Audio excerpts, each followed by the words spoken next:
Assalamu alaikum wa rahmatullahi wa barakatuh.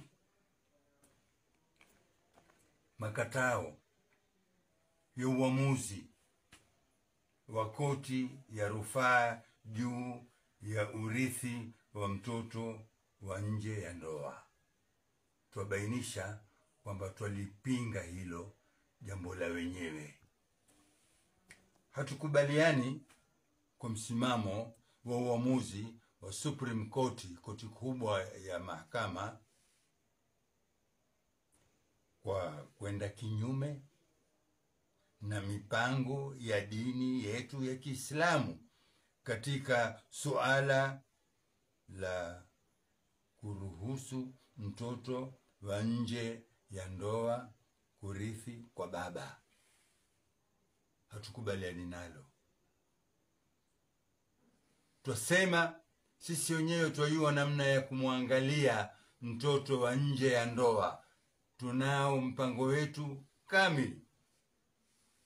Uislamu katika nchi ya Kenya wamepewa uhuru kamili wa kupeleka wenyewe suala la wirathi na mengineyo tuliyopewa kwa njia ya Kiislamu. Na ifahamike kuwa msimamo huu wa koti kuu ya mahakama, Supreme Court, unatisha na unatia wasiwasi mkubwa kwa Waislamu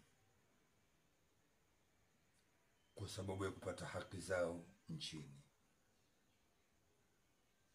Tunawaomba wahusika wa serikali wa juu na wanasiasa wa kila mahala na kila eneo waliangalie